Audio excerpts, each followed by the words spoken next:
Welcome to Mahir Trading Live.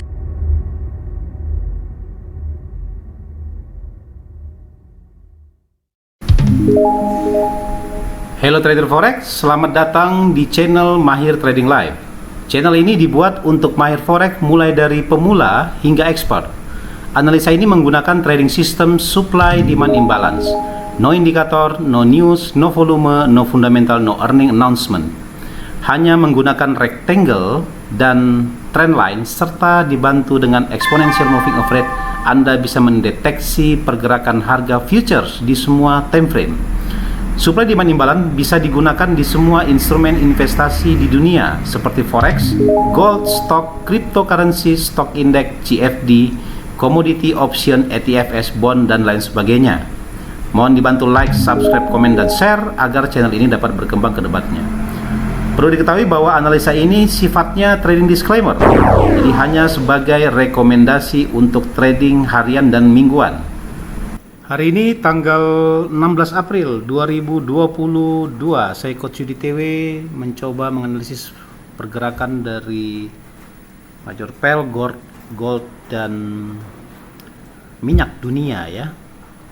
Jadi sebelumnya perlu kita ketahui fundamental apa yang akan terjadi antara range tanggal 18 April ya hingga tanggal 22 April 2022. Tanggal 18 April di Paskah ya. Kita lihat di tanggal 18 April hampir tidak ada news sama sekali ya. Kemudian kita masuk ke malamnya yaitu 18 April ini jam 10 ya. Ini waktu tengah ini ya. Kita lihat di sini ada Cina Yuan ya, GDP hike. Ini saya nggak tahu, ini mungkin ke yen, mungkin larinya ke Asia aja. Terus kita pantau lagi masih 18 April, NHB ini masih low, ini yang hike karena dia ADP employment change ya. Dia previousnya 475. Kita lihat sini ya, previousnya 475 dan estimasi adalah 210.000. Jadi ada sekitar pengurangan dari ini previousnya ya, benar ya, ini estimate-nya ya, konsensusnya segini. Jadi ada penurunan ya, berpotensi pelemahan dari cut ya. Terus tanggal 19 Aprilnya medium kita cari yang high aja, RBA meeting minutes ya. Nah ini penting sekali, ini high ya. Ini dipantau sekitar jam berapa ini, 9.30 ya, 9.30 pagi ya, jadi 8.30 waktu Jakarta. Terus apalagi ini low impact semuanya, euro kawasan euro. Nah ini yang ada mediumnya sedikit. Nah high-nya ini housing start ya, high impact. Ini previous, ini konsensusnya ya. Kenaikannya ini kalau menurut pengalaman kita ini tidak begitu ini ya, kuat ya memangnya. Terus 19 New Zealand dollar low semua ya, low. Yang high-nya ini balance, trade balance ya. Dari yen sebelumnya minus jadi naik ya, minusnya berkurang, berarti ada kenaikan di yen. Terus kita lanjut ke tanggal 20 ya. Tanggal 20 sekarang masih low, medium low semua. Ini berita euro dari kawasan euro, Jerman. Nah ini Amerika masih low ya, impact semua, mortgage rate ya cuma ya. Nah ini high impact, inflation rate. Nah ini CPI-nya Kanada. Nah ini wajib dipantau ya. Jam 20.30 waktu Indonesia Tengah. Yang sebelumnya 5,7 naik jadi 6,1%. Wow. Ini biasanya kalau benar atau di atas 6,3, 6,5, wah ini Kanada pasti akan, dolar CAD akan uptrend ya, kuat sekali.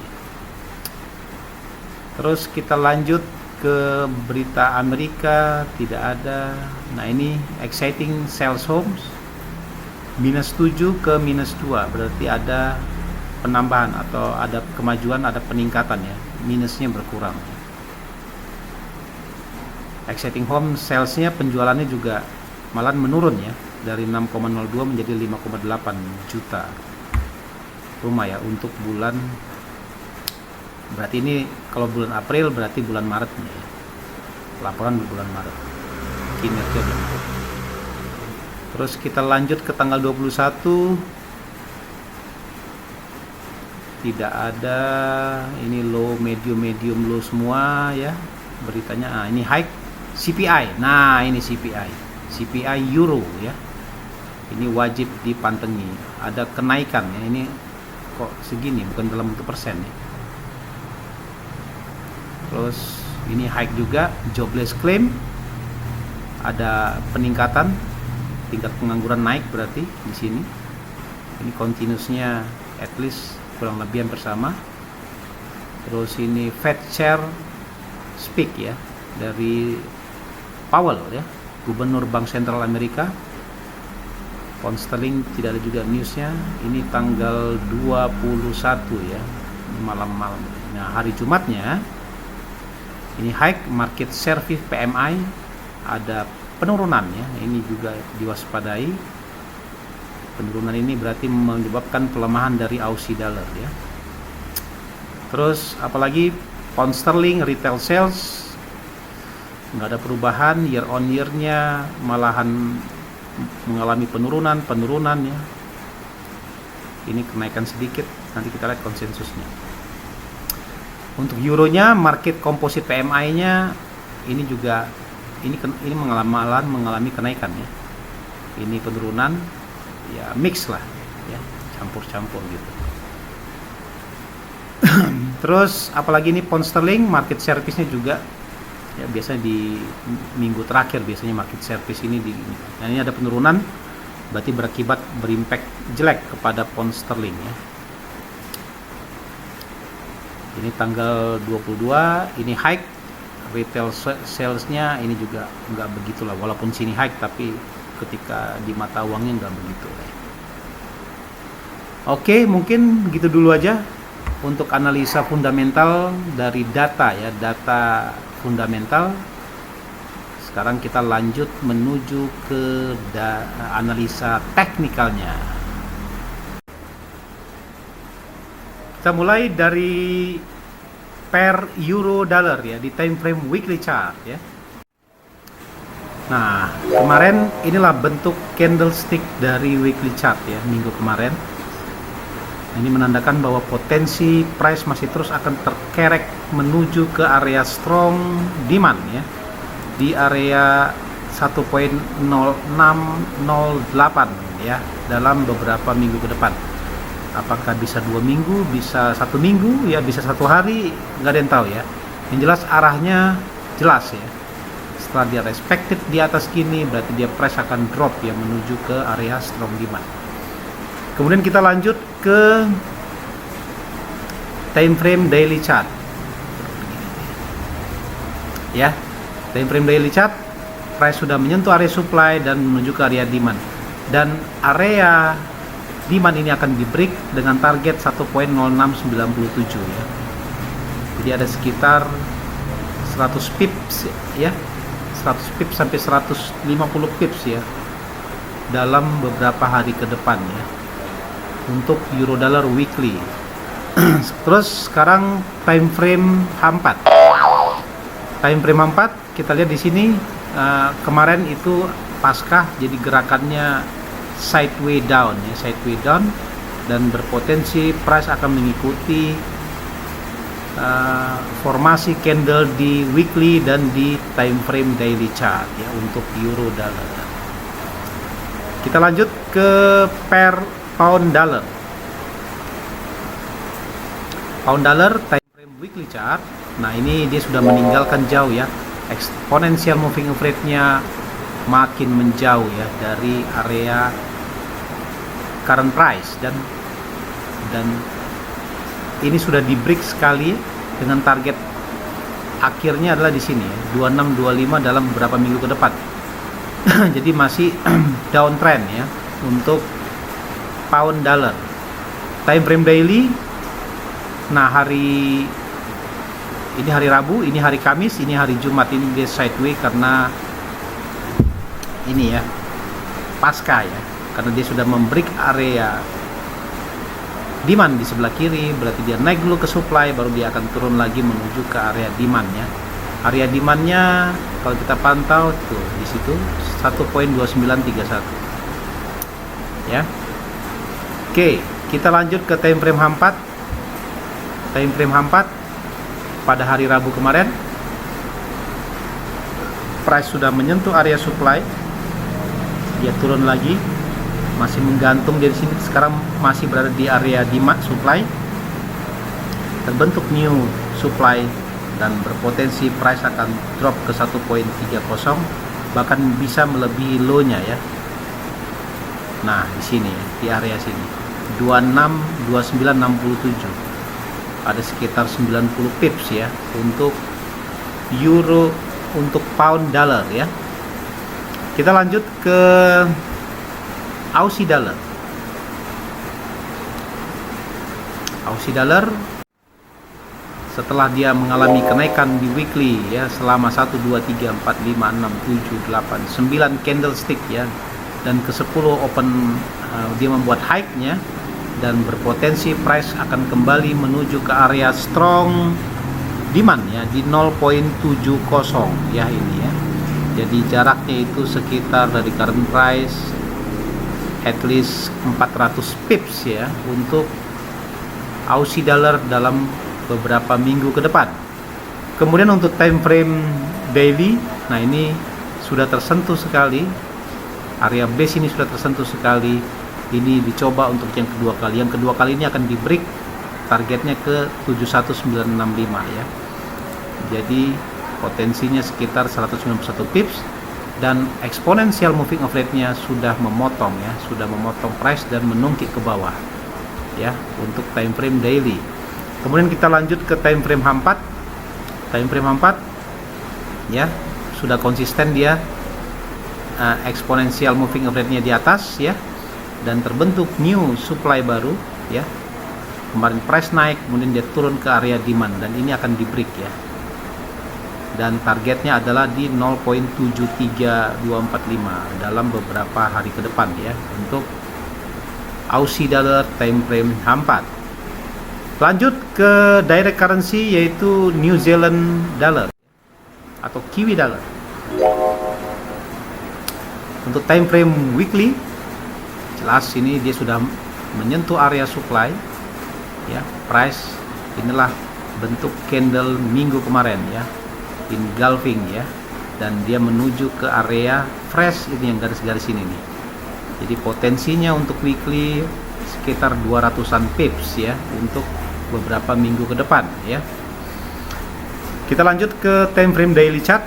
Time frame daily chart sama, sudah terbentuk new base baru di sini ya, menandakan bahwa price akan terus menuju ke area strong demand di 6576 ya.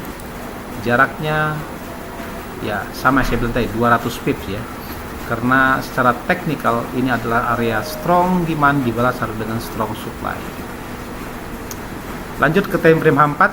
Time frame H4 kemana targetnya? Nah, ini yang warna biru ini yang masih fresh ya, karena dia sudah meninggalkan area dan sudah membreak atau mengeliminasi area supply di sebelah kiri. Potensi yang terburuknya adalah dia naik dulu ke area base, baru dia akan drop lagi menuju ke area demand ya. Lanjut ke indirect currency di time frame weekly chart untuk yen. Untuk yen terus belum selesai misinya untuk menyentuh area 127 di time frame weekly chart. Tapi secara teknikal untuk monthly-nya dia masih jauh ya. Inilah target monthly-nya nih, 128.53. Kira-kira di tengah-tengah sini. Jadi masih ada sekitar 400-an pips ya untuk dolar yen di time frame monthly. Kita langsung ke time frame weekly daily. Nah, ini fresh ya, sini fresh ya. Price semua, dan price akan berpotensi untuk naik. Ini datanya kurang, berarti saya nggak bisa menggambarkan area supply-nya yang di sebelah kiri ya. Lanjut ke H4 sama, dia sudah mengeliminasi area demand, area supply sebelah kiri, turun ke area demand, baru dia akan naik lagi ke area supply ya. Untuk yen ya, jadi belum ada tanda-tanda untuk koreksi yang dalam, belum ada. Lanjut ke dollar CAD. Dollar CAD time frame weekly masih sesuai dengan target, yaitu ini warna merah ini ya. Dalam beberapa minggu ke depan ini sudah tersentuh satu kali, dua kali, yang ketiga nanti kemungkinan besar berpotensi akan di break menuju ke area strong supply ya, di sebelah kiri sini. Jadi jaraknya kurang lebih 500 pips ya. Time frame daily dolar luni, nah sudah terbentuk new base baru, price berpotensi untuk terus melaju ke area strong supply ya di 1.2764. Setelah dari sini kemungkinan besar dia balik, baru dia akan naik lagi menuju ke area strong supply yang tertinggi di sini. Target utamanya di sini ya. Yang terakhir di time frame H4. Nah, pada hari Kamis kemarin dia menyentuh area demand, dia naik dan mengeliminasi sebelah kiri, dia membentuk swing high, swing low ya, membentuk swing low dengan target ala base di sini ini akan di break, maka price berpotensi untuk membreak area ini dengan target ini yang warna merah ini ya. Warna merah 1.2829, at least kita 200-an pips ya. Tuh 220 pips ya untuk time frame H4 dolar luni. Lanjut ke indirect currency yang terakhir, yaitu dolar Swiss. Tetap pada schedule dan perencanaan bahwa area base supply di sini akan di break dengan target adalah di strong supply ya di 9711 ya. Jadi berpotensi untuk weekly-nya sekitar 300-an pips ya menuju ke area strong supply. Time frame daily, nah dia sudah menyentuh di sini fresh. Ini sudah paling jelek adalah dia balik dulu ke bawah ya, ke area base. Dari area base baru dia akan tancap lagi menuju ke area supply ya di time frame daily. Yang terakhir time frame H4. Nah ini kuat sekali ya. Ini potensinya exponential moving average-nya sudah di bawah, terus makin menjauh dari current price dan menandakan bahwa potensi masih kuat untuk naik. Ke gold kita pantau dulu monthly chart-nya ya. Monthly chart-nya ya, begini ya bentuknya ya. Di sebelah kiri sana all time high-nya 2075 ya. 2079 ya, sorry. 2079 berarti berpotensi membuat all time high baru ya untuk gold ya mungkin ke 150 ya, 2150-an ya. Jadi saya sarankan kepada teman-teman agar jangan menyimpan posisi sell ya di gold ya, karena beresiko untuk MC ya. Apalagi sudah terbentuk new base baru di sini, tapi walaupun ini belum closing candle, tapi kita tetap masih pantau terus pergerakan gold dari hari ke hari ya. Time frame weekly chart dia sudah menyentuh area demand ya, nggak kuat dia, berarti ini adalah dia hanya mantul di area flip zone-nya saja. Dia naik ini closing candle dan berpotensi untuk minggu depan price terus menuju akan membreak 2073 ini ya, menuju ke new all time high ya. Oke, kita lanjut ke time frame daily chart. Time frame daily ini fresh, ada engulfing, dia turun dulu ke area demand, baru dia akan lanjut ke area supply ya. Terus untuk time frame H4, nah terbentuk new base baru ya, ini sudah tersentuh satu kali, dua kali, dan tidak ada halangan, price akan terus menuju ke area 1985 nih ya. 1985 di proximal lainnya 1996 yang paling jauh, sekitar 245 pips ya untuk gold ya.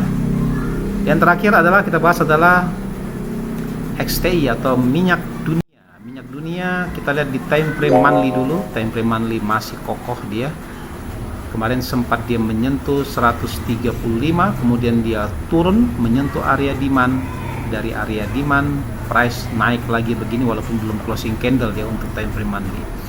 Lebih detailnya kita lihat di time frame weekly. Time frame weekly malahan area supply-nya area demand tidak tersentuh dan terbentuk new demand baru, berpotensi dia akan membreak area base ini, base supply, dan membuat all new high ya, new high baru lagi ya. Kalau ini 131 berarti mungkin 150 170 ya. Seiring dengan pergerakan dari pelemahan gold ya, orang banyak menginvestasikan ke gold ya. Untuk daily chart kita lihat sudah terbentuk new base baru di sini. Ini akan di break, targetnya yang terdekat adalah di 112 ya. Dari 112 kemungkinan besar dia turun dulu menuju ke area sini 104 baru dia naik ke 121 ya. Jadi bergelombang ya. Tapi biasanya kalau komoditi itu dia langsung tancap gas ya, langsung naik gitu ya. Tipikalnya kan begitu ya, karena dari komoditi ya maksudnya.